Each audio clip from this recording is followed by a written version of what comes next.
Okay, well, let's go ahead and officially get started here, and then I'll make the announcement here in a few more minutes as well for anyone who joins us. But thank you all for joining us here this evening for our Education Department webinar. My name is Scott McVicker. I'm an Associate Director of Admissions, so I'll be here to help answer any admission type questions. And then with me tonight, I have Dr. Tanya Judd-Pucella.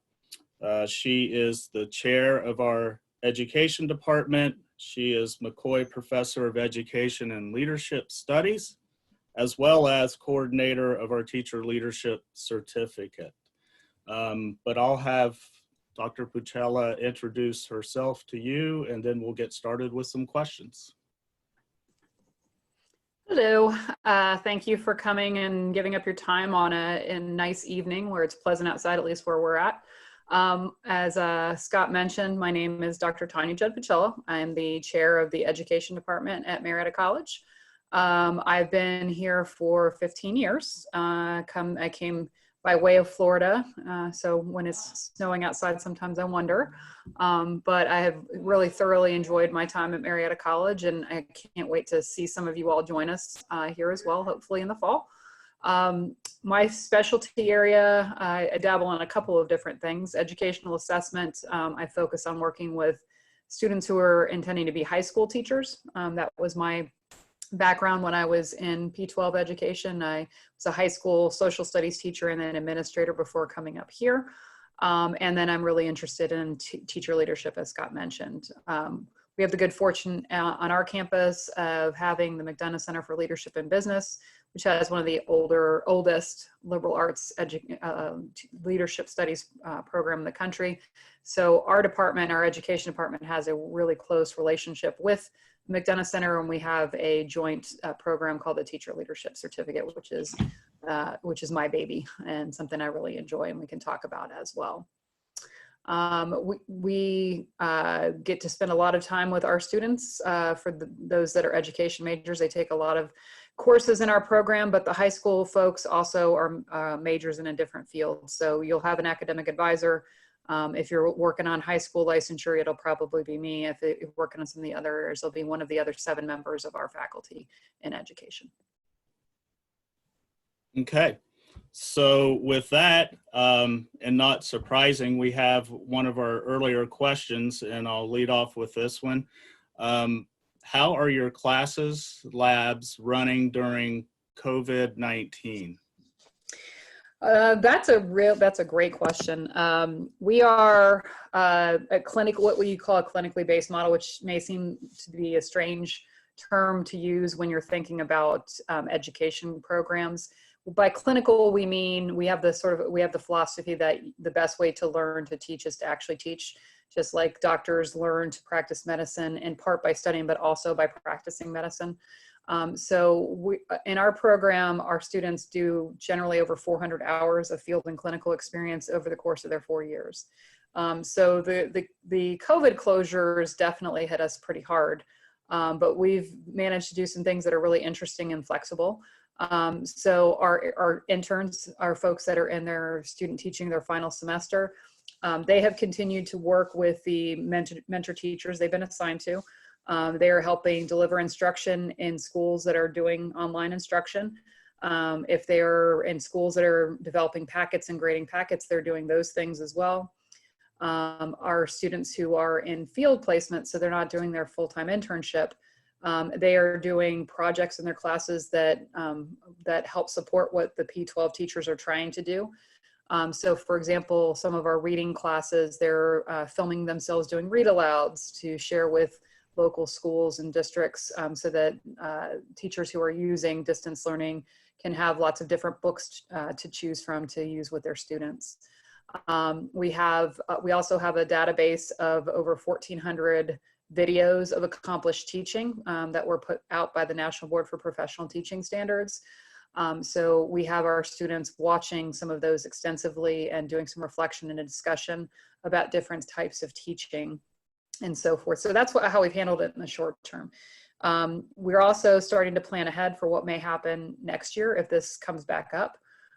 So the college is working with us to develop a program to bring our seniors who are interns back early to work directly with some of our local schools, who are going to have the wonderful challenge of trying to figure out where to start students. The P-12 students, when they come back and they've lost some time in learning, trying to figure out where best to place those students. And our teacher candidates are going to hopefully be part of that conversation and that pre-testing to figure out where students should be grouped and how, and doing some of the early intervention with those students to try to get them back on track if they've fallen behind. So we're already making some big strides into how we're going to address that for next year as well. Okay.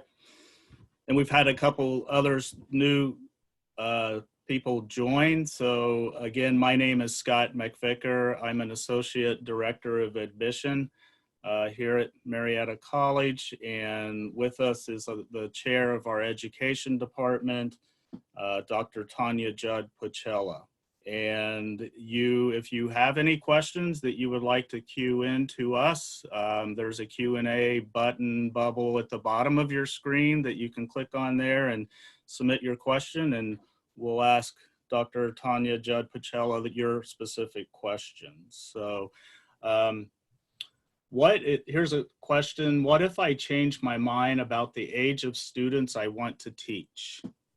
It's a great question. So a lot of people who come in as freshmen and say, I want to be a teacher, had really positive experiences in school, had one or more teachers that really transformed their experiences. And so you want to replicate that for other students. And you may have a general idea of exactly what age group you want to work with, or what subject you want to work with, and so forth.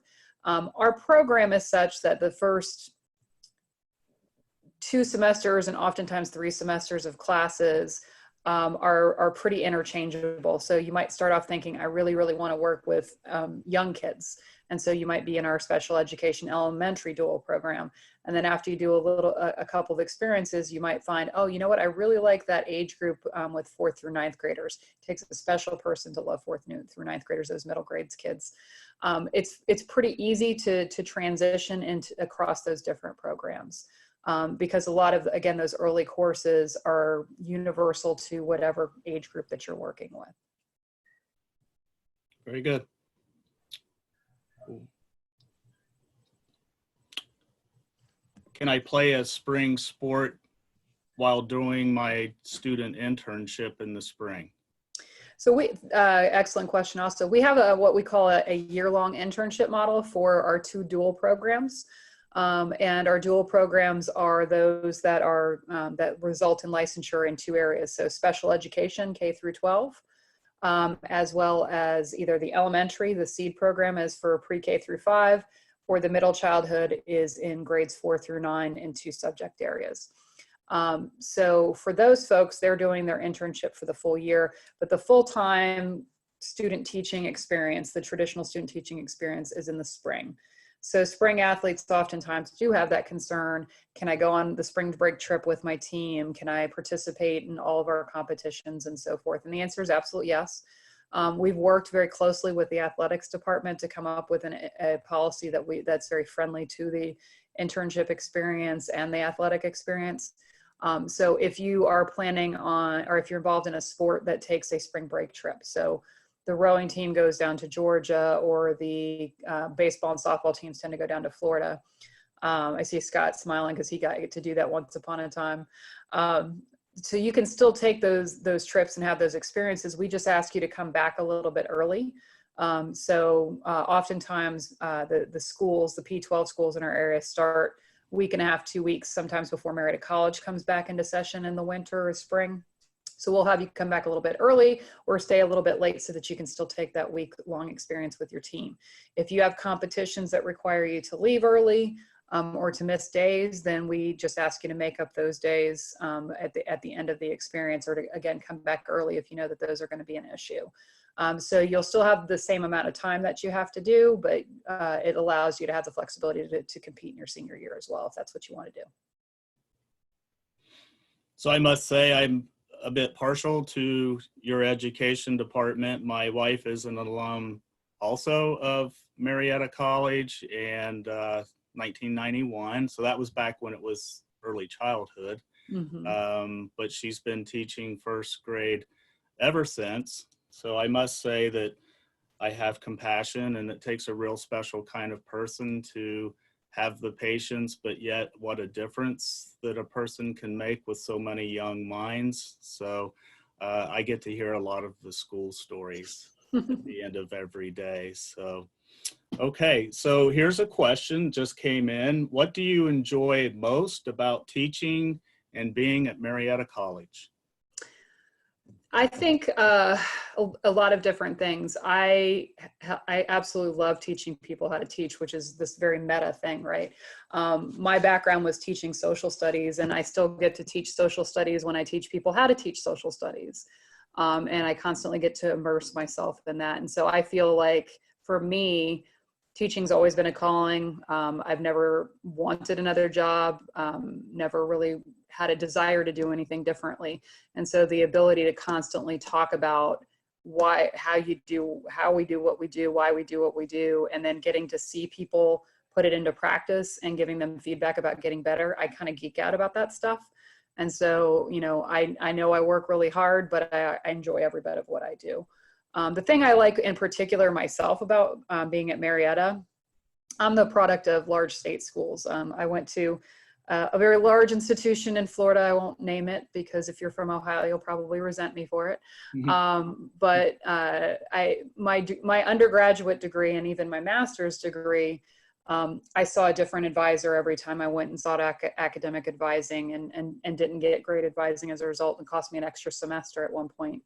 I was definitely a little fish in a massive pond, and I see what our students get to experience at a small institution. The one-to-one advising is absolutely invaluable. And if any parents are listening, my son's only 12, but I already know that's the kind of environment I would prefer him to be in, because that way I know he's got somebody who he can ask a question to and receive a pretty reasonable response. Instead of, for me, it was every time I went to the advising center, I saw whoever had pulled my number next. And that makes a huge difference. So the relationships that we get to have with our students and vice versa, in terms of getting to know them and know them well, makes it a really positive teaching experience for us. And I think it also has a really impactful experience on the students as well. Okay. We did have another person join. So again, let me just say, my name is Scott McVicker, Associate Director of Admission. And with us is our chair of our education department, Dr. Tanya Judd-Pucella. And if you have any questions you would like to submit, then you can submit those on that Q&A button at the bottom of your screen. So I might just mention, this is one in a series of webinars that Marietta College is hosting. In your emails, you should have a complete schedule. I believe there are 18 rolled out over this week and next week. So feel free to join those as well. Also, I will mention that if you are an accepted student and leaning towards Marietta College, or you are going to enroll at Marietta College, which we are hoping, your spot is on hold for you, and we're hoping that you take that spot. But to officially do that, you would want to submit your $200 enrollment deposit, and then that will open up a whole new level of like checklist items for you to work on, and each one of you will have your own admission counselor, and we will work with you through that. For example, setting up your Marietta College student and email account, signing up for an orientation, which is where you would meet and build your freshman class schedule, housing forms, and then all kinds of other forms. But we're here to help you not only now, but throughout the summer as well. So, and Scott, could I piggyback on that as well? I don't know if they get access to my email address, but if you have individual questions that you'd like to email me about our program, or if you want to set up an individual Zoom session to talk about some individual questions, I'm happy to do that also. A question, what types of jobs have graduates gotten with degrees in this department? So the vast majority of our graduates go on to be classroom teachers in grades PK through 12. We have a 100% job placement rate, which is pretty nice. Mhm.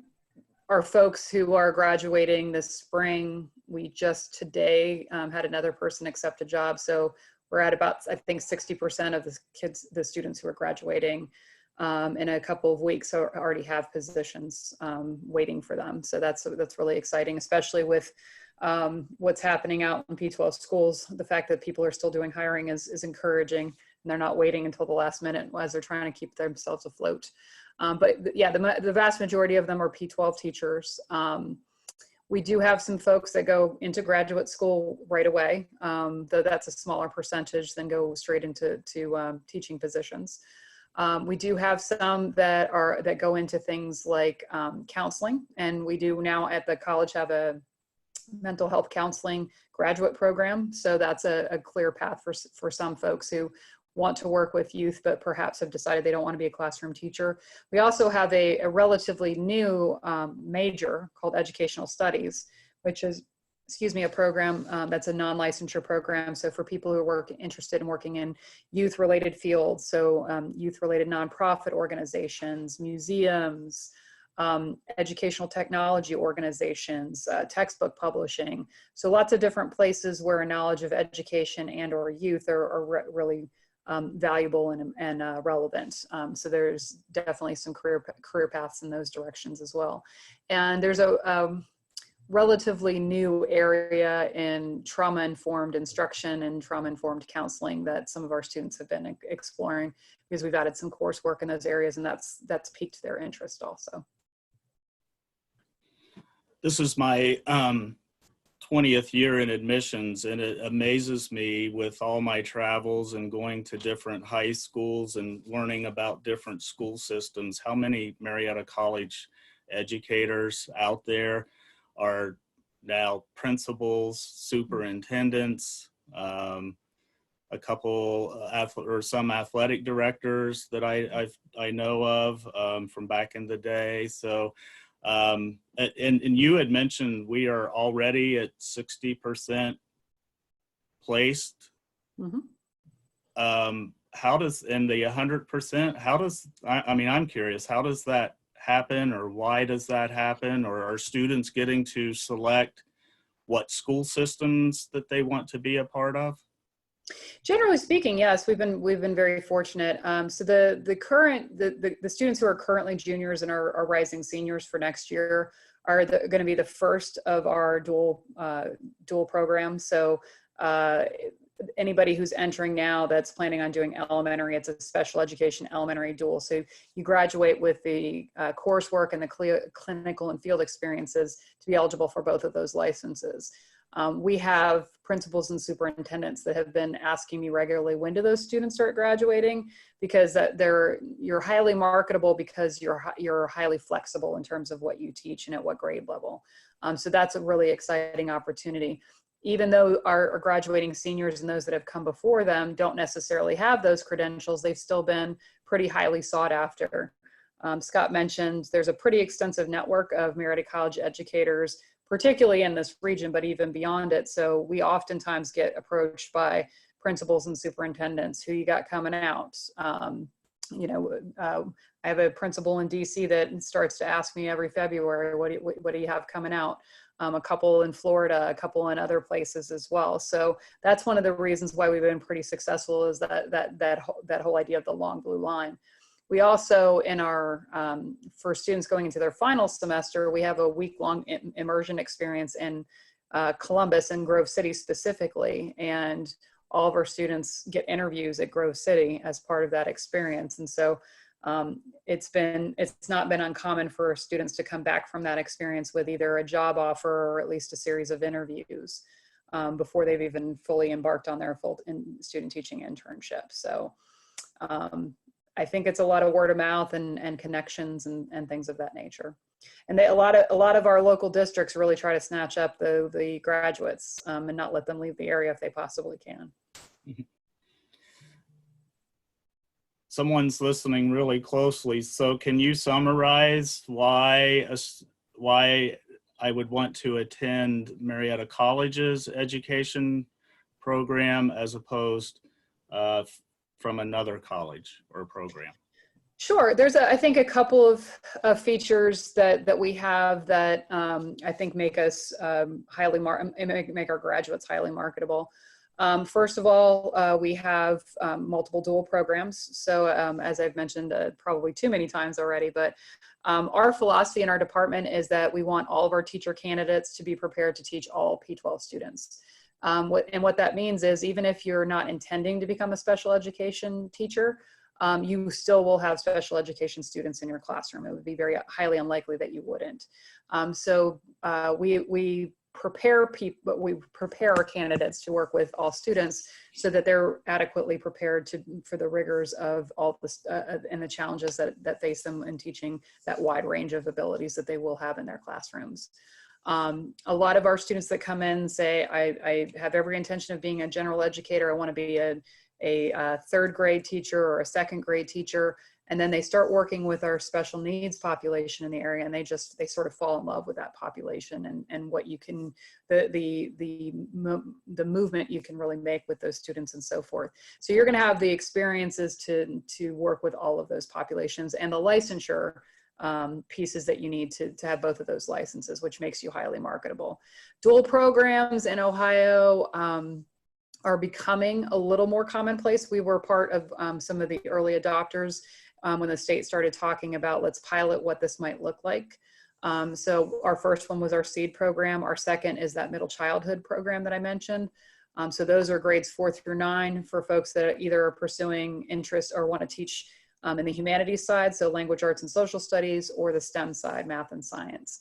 And we're in the process and in the middle of trying to do the same with our AYA licensure program. So probably within the next 2 years, all of our teacher preparation programs will be dual licensure, which I think not only makes you very marketable, but also makes you very prepared to teach in lots of different contexts and lots of different environments. So that's one of the things that I think is really beneficial. I've mentioned that we're a clinical program. I think that's one of the other things. Again, I'll go back to my own large school experiences. I never actually saw the inside of a classroom from a practitioner's perspective until I was a junior. And I never really had a moment's hesitation that this is what I wanted to do, but I had friends that did. And by the time they went into their first practicum in the fall of their junior year and started to figure out, yeah, this isn't really what I want to do, it was a little bit late for them to change their majors and still graduate on time. And one of my closest friends went ahead and graduated from the program and never taught a day in her life, and immediately had to go on to grad school to do something to get a degree that she felt like she could do something more meaningful with. So we're going to actually have you in a classroom as soon as possible. Most people, the vast majority of folks that come into our program are going to be in a classroom 45 hours in their very first semester. If not your first semester, then your second semester. We actually know that there are a number of people that come into us thinking they want to be a classroom teacher, and then they spend a little time on what we like to call the other side of the desk. And once they get on the other side of the desk, they realize teaching is a little more complex and a lot more heart-wrenching and a lot more challenging than you might have realized. And so it may not be what you actually want to do. And we want you to realize that sooner rather than later, because this isn't something that we want to convince you to stay in our program. We want you to be in a place where it makes sense for you and makes sense for the P-12 students you're going to work with. So I think that's really valuable. And as you're starting to think about where you're going to go, of course, we want you to come here. But as you're looking at other programs, that's a great question to ask. When are you going to get inside of a classroom and be active? We also, in that 45 hours, we don't expect you to just be sitting in the back of the classroom and observing. So when we put folks in Mrs. McVicker's classroom, they're rolling up their sleeves and they're helping with small groups or individual students. They're active in that role and really trying to figure out if this is really what fits and suits their needs. The one-to-one advising that I mentioned, I think is incredibly invaluable as well. So you do have somebody that's watching your back and making sure that you're, doing the things that you need to do in order to proceed through the program and to make sure that you're graduating on time with all of the material and credentials and so forth that you need. Our class sizes are relatively small. Generally, most of our classes are between 8 and 12, and some of them are sometimes a little smaller. Our largest education class is 25 students, and we don't have a ton of those. So I think that's something else that makes it really unique. You get a lot of individualized attention from your faculty, and we have some really fantastic faculty. I say that a little arrogantly. I'm not including myself there necessarily, but we have just a fantastic team of people that will be there to support you. So I think that that's really invaluable as well. Okay. And we have, I guess I should have probably said this first and foremost, we have wonderful partnerships with some of the local schools. So I'll put this plug in for you. If you're talking with your parents about whether or not you should bring a vehicle, you should, because you're going to be, as I said, out in schools early and often. And some of our partnership schools are right down the road and you can walk. It's less than a half a mile, and some of them are a little bit farther out. So it's helpful to have a vehicle, but that gives you an opportunity to see lots of different types of schools and to make an impact with lots of different students. Okay, thank you. So I had kind of addressed a little earlier, and I'm coming from the admission side here for a minute, but I addressed, you know, if you're already an accepted student, we're hoping that you take your spot. And if you're leaning at Marietta College, then submitting your enrollment deposit, you can find that online on our webpage. But perhaps Marietta recently entered your radar screen, or you're in the midst of completing your application. I know things are a little bit different, so we've tried to adjust as well to make it as easy on you. So if you're looking or waiting to get a response from your high school for a transcript or a test score, we will accept screenshots of those. Just make sure, just log into your ACT or SAT account and do a screenshot and email that in to us. Just make sure your name is visible on there. And then if it's a transcript, you could log into your student account and do screenshots of the classes that you've had thus far and the grades that you earned in there. So that will, at least for now, let us move forward, review your application. Once we have what we need, we're trying to get those out within 2 days. So you wouldn't need to wait long. And then we have another question.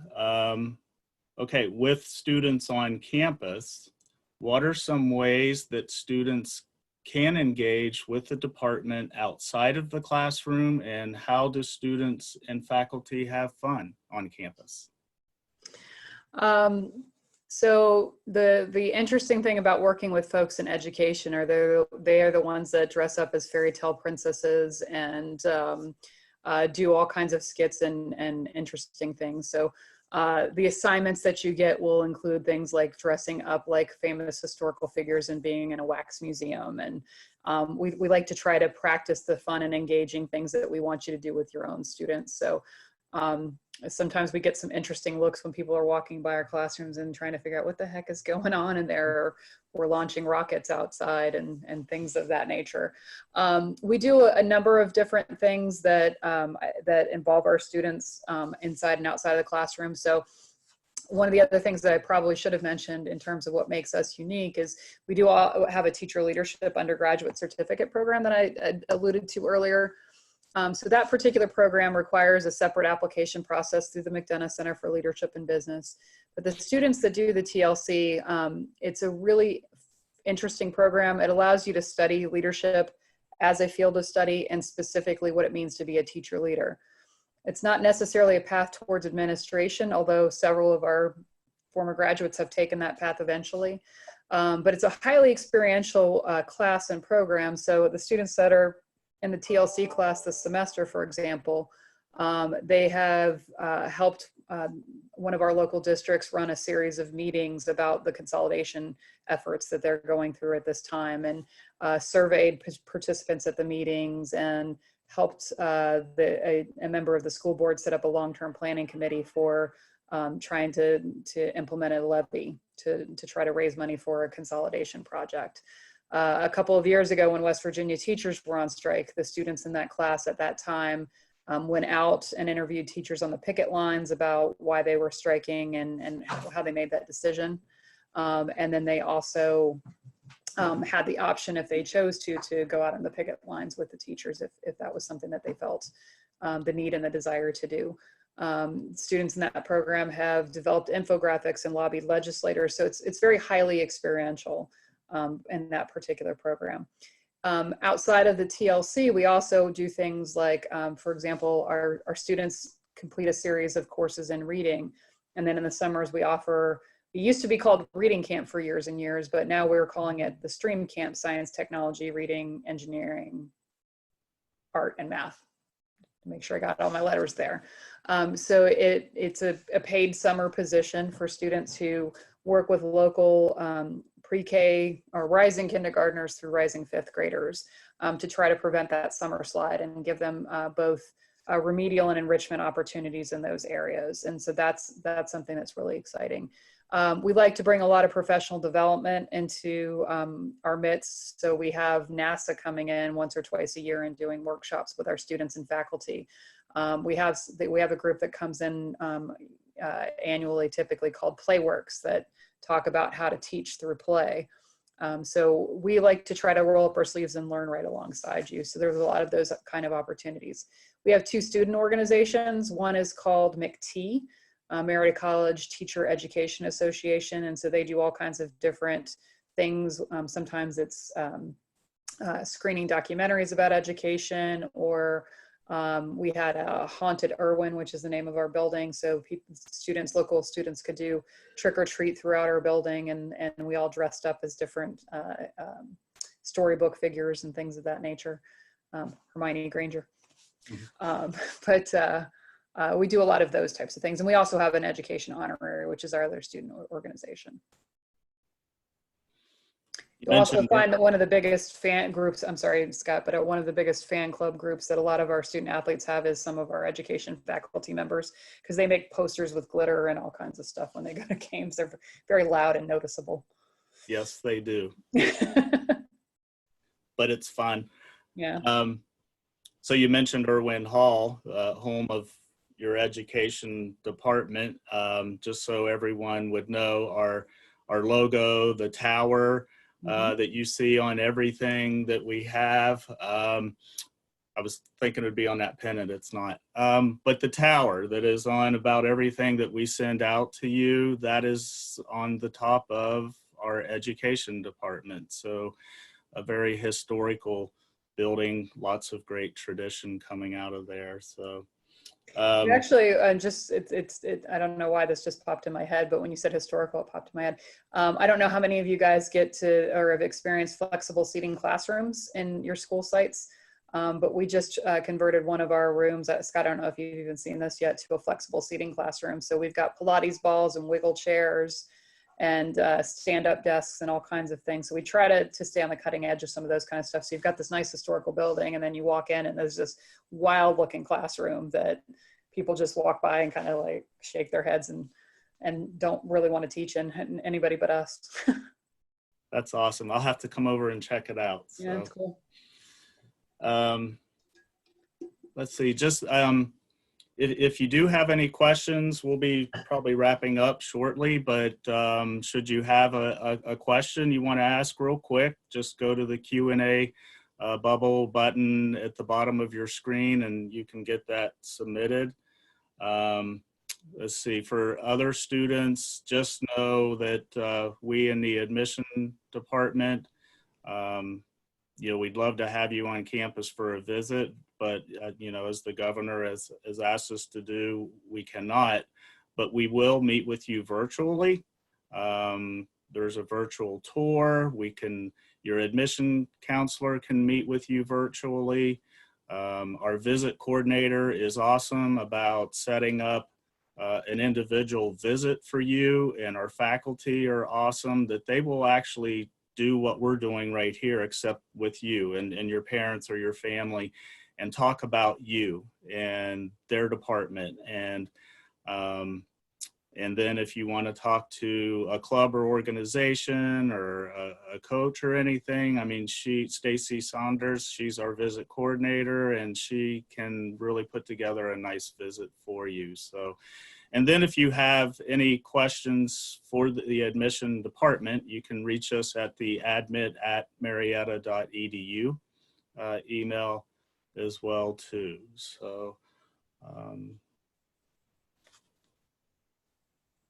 so I'm not seeing any more questions at the moment. So anything that you would like to add, Tanya, to wrap up? Or I would reiterate, as Scott was saying, I'm more than happy to meet with folks individually. If you have a particular type of faculty member you like to talk to, so if you really want to talk to somebody in literacy, or you really want to talk to one of our special ed folks, I can connect you with somebody more specifically. We also have a number of students who are willing to talk to prospective students. So if you really want to talk to an athlete, a lot of times if you're a recruited athlete, your coaches can help you make those connections as well, but we can help you do that also. yeah, that's a great idea. I mean, just to be able to talk to a current student that is sort of on a similar path and involvement as you, I mean, they can be a great source of information for you. Well, because they're doing it every day, so they would give you great insight. So we will wrap this up. We both appreciate your time this evening, sharing with us. And again, did you give your contact info? I know you did earlier, but we had a couple join later. Did you? Sure. My email address is T as in Tom, J as in John, 002 @marietta.edu. Okay. And if you reach out to Scott or to Stacy, and if you forget that there, I'm sure they'd be happy to pass along that information as well. Absolutely. Absolutely. Okay. Well, thank you for joining us, and everyone have a very nice evening, and do take care of yourselves. Okay. Good Awesome. night. Thank you.